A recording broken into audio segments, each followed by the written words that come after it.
अस्सलाम वालेकुम dear students. आज हम समझने जा रहे हैं ninth class physics chapter number 4 के न्यूमेरिकल प्रॉब्लम्स। सबसे पहले है 4.1, find the resultant of the following forces. तीन फोर्सेस दी हुई हैं, इनका हमने रिजल्टेंट फाइंड करना है। रिजल्टेंट का मतलब होता है combined effect of the forces. अब ये तीन फोर्सेस हैं, इन तीनों का कंबाइंड इफेक्ट जो होगा वो इन तीनों का रिजल्टेंट होगा। रिजल्टेंट निकालने के लिए हमने चैप्टर नंबर 4 में हेड टू टेल रूल वाला मेथड पढ़ा हुआ है, तो इसमें मैं वो वाला मेथड यूज़ करूंगा इन तीनों फोर्सेस के लिए। तो सबसे पहले बेटा जी एक स्केल कंसिडर करना पड़ेगा। डेफिनेटली 10 न्यूटन, 6 न्यूटन और 4 न्यूटन को पेपर के ऊपर ड्रा करने के लिए बेटा जी हमें स्केल की ज़रूरत पड़ेगी, क्योंकि ये न्यूटन में दी हुई हैं। तो न्यूटन वाला स्केल यूज़ करके हम इनको ड्रा नहीं कर सकते, क्योंकि न्यूटन तो इसका मैग्नीट्यूड है फोर्स का। तो इनको ड्रा करने के लिए यानी इनकी ड्राइंग बनाने के लिए हम इनको न्यूटन और सेंटीमीटर स्केल में कंसिडर करेंगे। तो मैं कंसिडर कर लेता हूँ कि 2 न्यूटन होता है 1 सेंटीमीटर के इक्वल। यानी अगर 2 न्यूटन की फोर्स आती है तो उसको ड्रा करने के लिए 1 सेंटीमीटर की लाइन यूज़ करूंगा। इसी तरह से अगर 4 न्यूटन की फोर्स होती है तो उसको 2 सेंटीमीटर। तो इस स्केल के अकॉर्डिंगली मैं इन तीनों फोर्सेस को बेटा जी ड्रा करूंगा। तो सबसे पहले मेरे पास 10 न्यूटन की फोर्स दी हुई है। 10 न्यूटन फोर्स के लिए जो स्केल होगा लेंथ वाइज वो 5 सेंटीमीटर, यानी 10 न्यूटन के लिए जो लेंथ होगी वो 5 सेंटीमीटर होगी। इसी तरह से 6 न्यूटन के लिए बेटा जी 3 सेंटीमीटर। अगर आप गौर करें तो ये 10 न्यूटन से 5 सेंटीमीटर कैसे बना है, इसको 5 से मल्टीप्लाई करवाया, 5 टू द 10 हो गया, और इसको भी 5 से मल्टीप्लाई, क्योंकि दोनों साइड्स को 5 से मल्टीप्लाई करवाना पड़ेगा।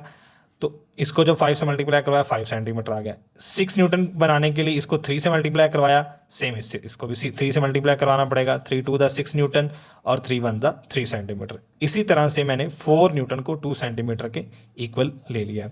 अब बेटा जी ये जो तीनों फोर्सेस के स्केल हमने लिए हैं, इनको यूज़ करते हुए मैं क्या करूँगा, इनको यूज़ करते हुए मैं ड्राइंग बना लेता हूँ, यानी इनकी जो head to tail rule method apply करने के लिए इनको ड्रा कर लेता हूँ। तो सबसे पहले उसने कहा 10 Newton along x axis. X axis की तरफ मैं 10 न्यूटन की फोर्स ड्रा करता हूं। तो 10 न्यूटन के लिए 5 सेंटीमीटर है। मैंने क्या किया बेटा जी, यहां से स्टार्ट करते हुए 5 सेंटीमीटर की लाइन यानी 5 सेंटीमीटर का एक एरो ड्रा किया है एक्स एक्सिस के ऊपर। आगे वो कह रहा है कि 6 न्यूटन अलोंग वाई एक्सिस है। वाई एक्सिस की तरफ मैंने 3 सेंटीमीटर का एरो ड्रा किया है 6 न्यूटन फोर्स के लिए।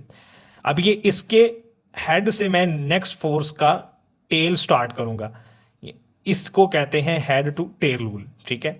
अब जो थर्ड वाली फोर्स है बेटा जी वो है 4 Newton along negative x axis. Negative x axis का मतलब होता है अलोंग लेफ्ट साइड डायरेक्शन। तो लेफ्ट वाली साइड पे बेटा जी मैं 4 न्यूटन की फोर्स ड्रा करने के लिए 2 सेंटीमीटर का वेक्टर ड्रा कर लूंगा।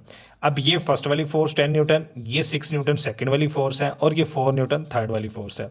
अब मैं क्या करूंगा बेटा जी, इन तीनों फोर्सेस का कंबाइन यानी रिजल्टेंट फाइंड करने के लिए मैं इनका head to tail rule method apply करके रिजल्टेंट फाइंड करूंगा। क्या करूंगा कि ये जो लास्ट फर्स्ट वाली फोर्स की टेल है इसको लास्ट वाली फोर्स के हेड के साथ मिलाऊंगा, और टेल से टेल ही स्टार्ट करूंगा रिजल्टेंट के लिए, लास्ट पे हेड के साथ हेड मिलाऊंगा। अब ये जो मैंने रिजल्टेंट ड्रा किया है इसकी लेंथ मेरे पास आई है। ये रिजल्टेंट की लेंथ मुझे पहले नहीं पता था, जब मैंने ड्रा कर ली उसके बाद मैंने स्केल से फाइंड किया, तो ये 4.25 सेंटीमीटर आई है। जब आप इसको बिल्कुल एक्यूरेटली ड्रा करेंगे तो ये ऑटोमेटिकली आपकी लेंथ ठीक आ जाएगी।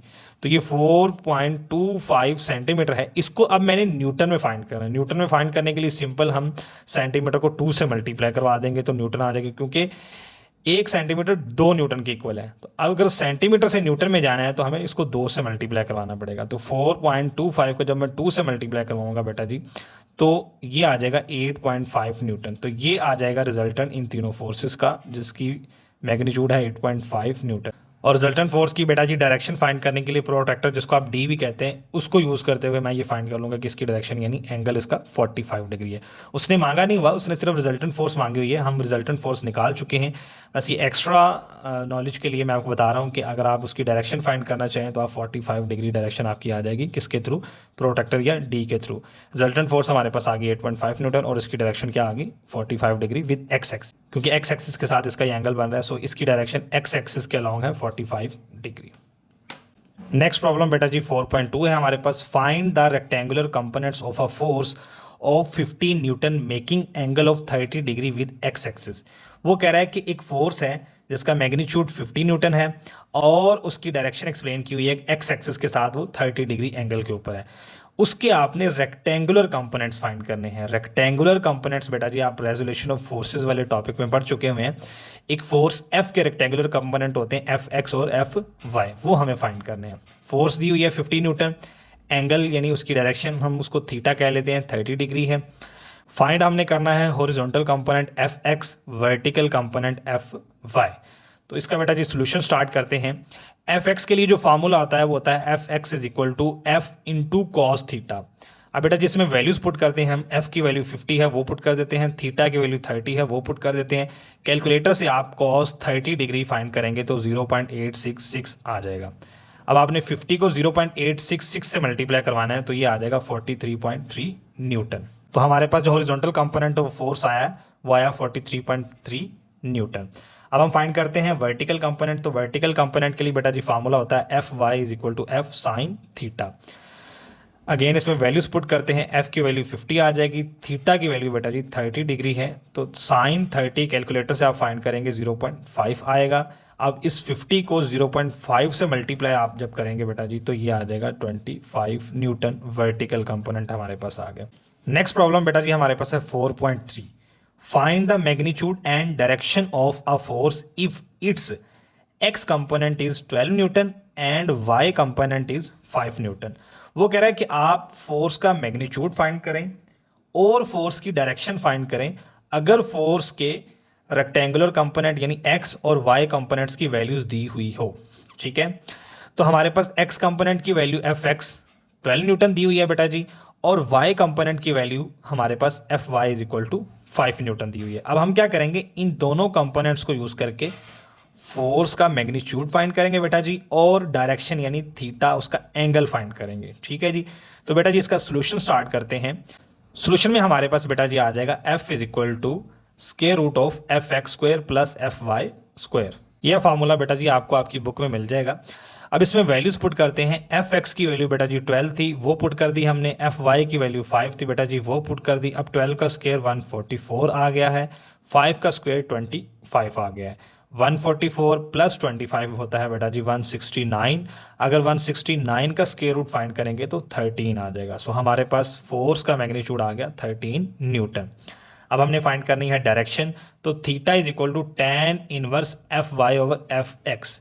ये वाला फार्मूला भी आपको आपकी बुक से मिल जाएगा बेटा जी, चैप्टर नंबर 4 में से ही। अब इसमें वैल्यूज पुट करते हैं, tan इनवर्स बेटा जी एज इट इज आ जाएगा, एफ वाई की वैल्यू 5 पुट कर देते हैं, एफ एक्स की वैल्यू 12 पुट कर देते हैं। पहले हम 5 ओवर 12 को सिंप्लीफाई कर लेते हैं, 0.4166 आ जाएगा। नेक्स्ट आपने क्या करना है, अपने कैलकुलेटर के ऊपर आपने शिफ्ट का बटन दबाना है, उसके बाद tan का बटन दबाना है, फिर आप ये वैल्यू लिखेंगे और आप जब इक्वल का साइन दबाएंगे यानी ओके करेंगे तो आपके पास वैल्यू आ जाएगी 22.6 डिग्री। तो ये आपके पास फोर्स की डायरेक्शन आ गई है। नेक्स्ट प्रॉब्लम बेटा जी हमारे पास है 4.4। अ force of 100 Newton is applied perpendicularly on a spanner. एक स्पैनर के ऊपर 100 न्यूटन की फोर्स अप्लाई की जाती है at a distance of 10 centimetre from a net. Nut से, यानी स्पैनर हम यूज करते हैं बेसिकली नट को टाइट करने के लिए, नट से लाइन ऑफ एक्शन जिस जहां पे फोर्स लगा रहे हैं उसका डिस्टेंस 10 सेंटीमीटर है। Find torque produce by the force. इस फोर्स ने जितना टॉर्क प्रोड्यूस किया है वो हम फाइंड करेंगे। बेटा जी गिवन डाटा में हमारे पास 100 न्यूटन की फोर्स आ जाएगी और परपेंडिकुलर डिस्टेंस जिसको हम मोमेंट आर्म भी कहते हैं उसको हम एल से रिप्रेजेंट करवाते हैं और उसकी वैल्यू है 10 सेंटीमीटर।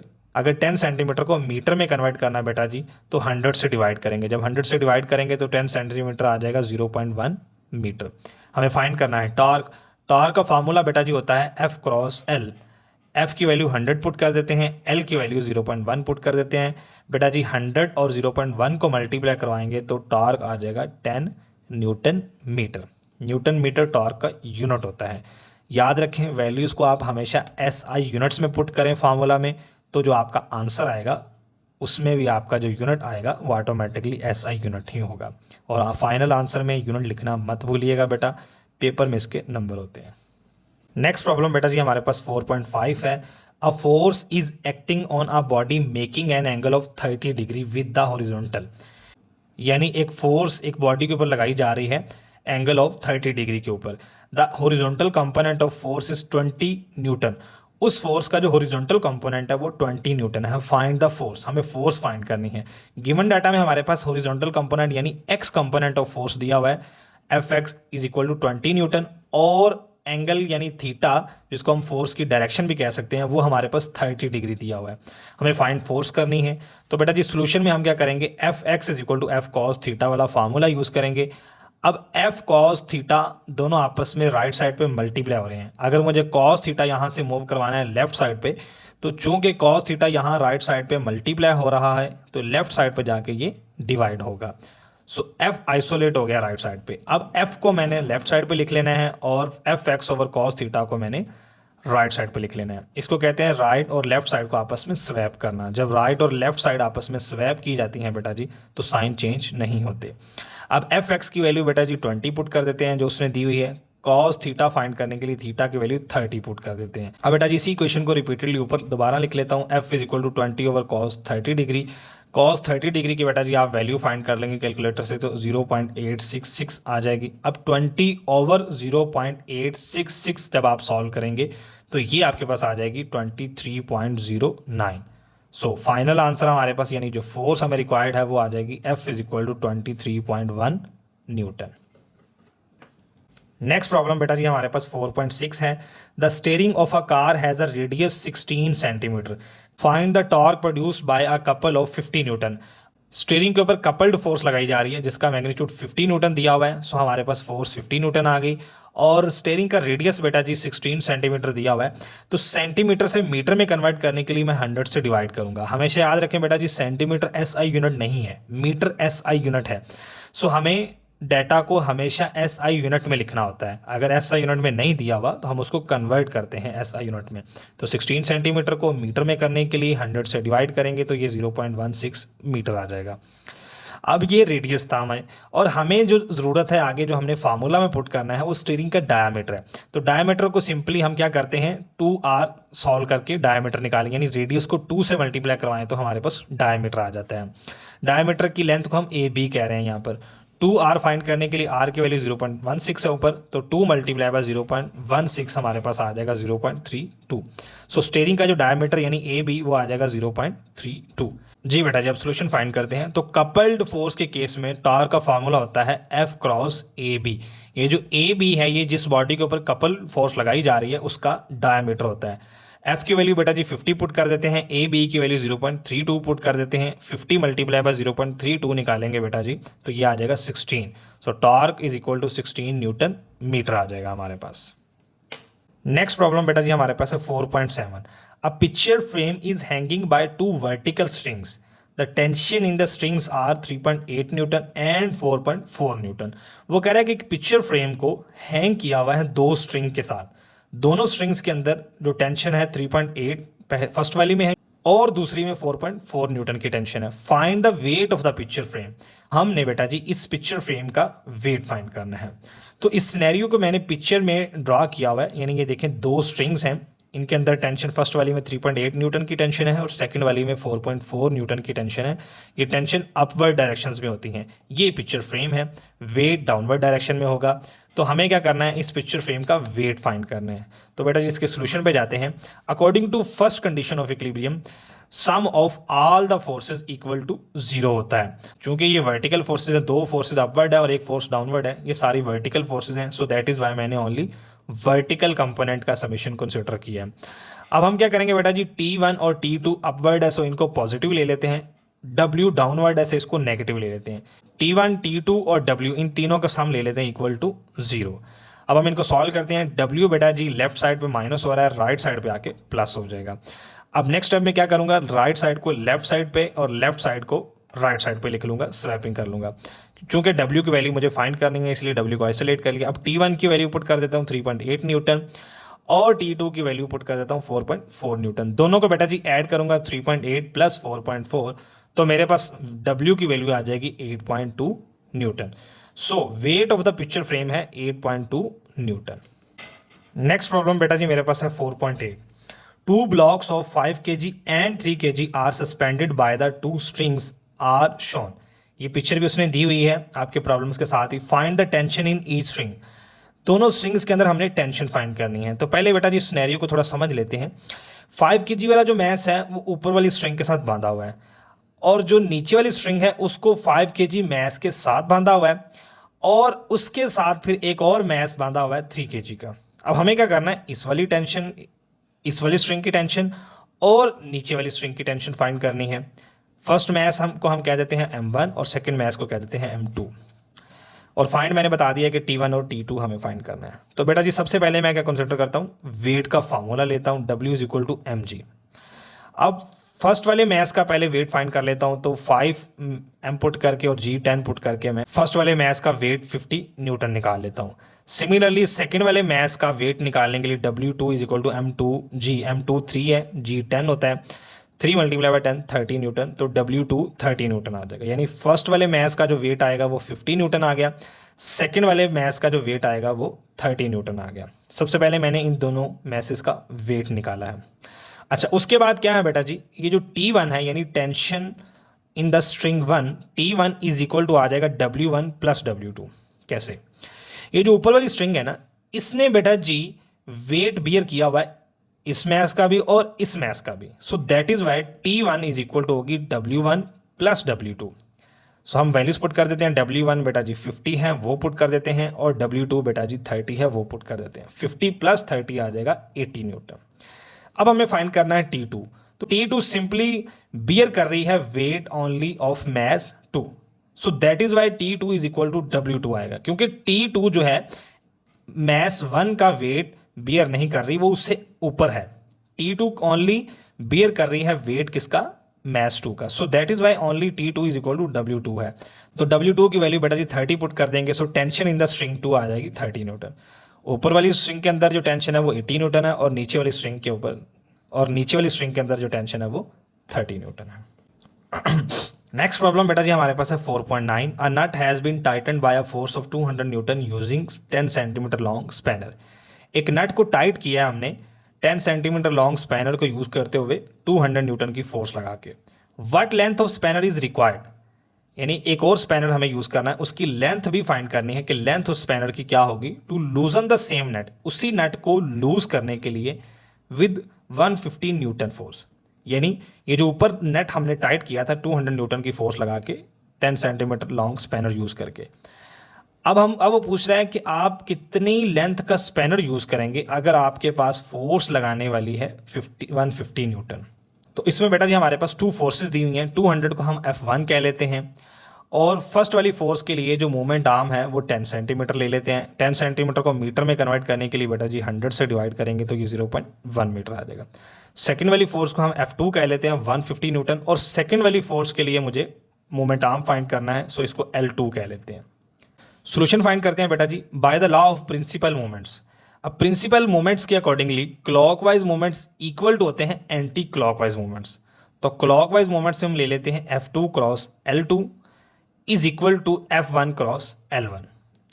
अब यहाँ बेटा F2 जो है वो L2 के साथ मल्टीप्लाई हो रहा है, राइट साइड पे जाके ये डिवाइड हो जाएगा। अब इस फार्मूला में वैल्यूज पुट कर देते हैं, L2 is equal to F1 की वैल्यू 200 आ जाएगी, L1 की वैल्यू बेटा जी 0.1 पुट कर देंगे, और F2 की वैल्यू बेटा जी 150 पुट कर देंगे। अब हम क्या करेंगे, 200 को 0.1 से मल्टीप्लाई करवाएंगे तो ये आ जाएगा बेटा जी 20, और नीचे 150 है, 20 डिवाइडेड बाय 150 करेंगे बेटा जी तो हमारे पास L2 की वैल्यू आ जाएगी 0.133 मीटर। तो चूंकि आपकी बुक में सेंटीमीटर में आंसर दिया हुआ है, सो हमने क्या किया बेटा जी 0.133 मीटर को 100 से मल्टीप्लाई करवा के सेंटीमीटर में कन्वर्ट करवा दिया है। सो आपके पास जो सेकंड वाले केस के लिए मोमेंट आर्म की लेंथ होगी यानी स्पैनर की लेंथ वो हो जाएगी L2 is equal to 13.3 centimetre. Next problem है बेटा जी हमारे पास 4.10। A block of 10 kg is suspended at a distance of 20 centimeter from the center of a uniform bar 1 meter long। 1 metre long का मतलब है 100 सेंटीमीटर लॉन्ग। एक 100 centimetre long बार है बेटा जी, ठीक है, उसके सेंटर से 20 सेंटीमीटर अवे हमने एक 10 kg मैस सस्पेंड किया है, यानी सेंटर ये हो गया इसका, 20 सेंटीमीटर के ऊपर हमने एक 10 kg का मैस सस्पेंड किया हुआ है। What force is required to balance it? इस रॉड को बैलेंस करना है और कितनी फोर्स चाहिए होगी इसको बैलेंस करने के लिए, as it's centre of gravity by applying the force at the other end of the bar. दूसरे एंड के ऊपर हमें फोर्स लगानी है और इसको करना है बैलेंस। अब हमें फाइंड ये करना है बेटा जी कि दूसरे एंड के ऊपर कितनी फोर्स लगाएंगे कि ये जो 10 kg मैस सस्पेंड किया हुआ है इसको लेके ये रॉड बैलेंस हो जाए। ठीक है, तो बेटा जी इसको हम प्रिंसिपल ऑफ मोमेंट्स के थ्रू सॉल्व करने की कोशिश करेंगे। हमारे पास मैस ऑफ ब्लॉक दिया हुआ है, ये जो ब्लॉक उसने सस्पेंड किया वो 10 kg है। फर्स्ट मोमेंट आर्म L1 यानी इस फर्स्ट वाले मैस की जो लेंथ होगी सेंटर से उसको फर्स्ट मोमेंट आर्म कह लेते हैं, वो 20 सेंटीमीटर है, 0.2 मीटर लिख सकते हैं क्योंकि सेंटीमीटर को मीटर में कन्वर्ट करने के लिए बेटा जी 100 से डिवाइड करते हैं, सो 20 सेंटीमीटर को 0.2 मीटर कह सकते हैं। मोमेंट आर्म होगा सेंटर से लेके ये जो दूसरे वाली फोर्स हमने अप्लाई करनी है उस तक का जो डिस्टेंस होगा उसको सेकेंड मोमेंट आर्म जो कि 50 सेंटीमीटर होता है, 50 सेंटीमीटर को 100 से डिवाइड करेंगे बेटा जी तो ये 0.5 मीटर आ जाएगा। अब बेसिकली हमें फाइंड करनी है सेकेंड वाली फोर्स यानी ये वाली फोर्स। फर्स्ट वाली फोर्स हम ये कंसिडर कर लेते हैं। अब ये फर्स्ट वाली फोर्स तो हमें पता नहीं है, ये मैस दिया हुआ खाली, तो बेटा जी क्या करेंगे इसका वेट फाइंड कर लेंगे, तो हमारे पास ये फर्स्ट वाली फोर्स आ जाएगी F1 is equal to mg।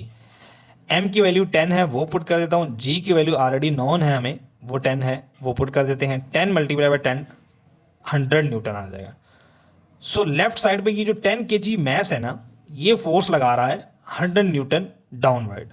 अब हम फाइंड करते हैं कि दूसरे एंड के ऊपर हमें कितनी फोर्स लगानी पड़ेगी। By the principle of moments clockwise moments equal to होते हैं एंटी क्लॉकवाइज मोमेंट्स। तो बेटा जी clockwise moment F2 cross L2 ले लेते हैं is equal to F1 cross L1 ले लेते हैं। अब F2 चूंकि फाइंड करना है L2 F2 के साथ मल्टीप्लाई हो रहा है, राइट साइड पर जाके ये डिवाइड हो जाएगा। नेक्स्ट स्टेप में बेटा जी हम क्या करते हैं इनकी वैल्यूज पुट कर देते हैं। F1 की वैल्यू बेटा जी 100 है वो पुट कर देते हैं जो यहाँ निकाली है, L1 की वैल्यू 20 सेंटीमीटर या फिर 0.2 मीटर थी वो पुट कर देते हैं, और बेटा जी सेकेंड मोमेंट आर्म यानी L2 की वैल्यू 0.5 पुट कर देते हैं। अब हम इसको सॉल्व करते हैं 40 डिवाइडेड बाई 0.5 तो ये आ जाएगा 80 न्यूटन। सो सेकेंड एंड के ऊपर यानी दूसरे एंड के ऊपर हमें जो फोर्स अप्लाई करनी है बेटा जी वो 80 न्यूटन की अप्लाई करनी है, तो ये बार क्या हो जाएगा बैलेंस हो जाएगा। उम्मीद करता हूं कि आपको तमाम की तमाम प्रॉब्लम्स समझ में आई होंगी। अगर बेटा जी किसी जगह कन्फ्यूजन है तो आप कमेंट्स में पूछ सकते हैं या फिर मुझे व्हाट्सएप पे कांटेक्ट कर सकते हैं। मेरा व्हाट्सएप नंबर आपको डिस्क्रिप्शन से मिल जाएगा। चैनल को बेटा जी सब्सक्राइब कीजिएगा, वीडियो को लाइक कीजिएगा। Thank you.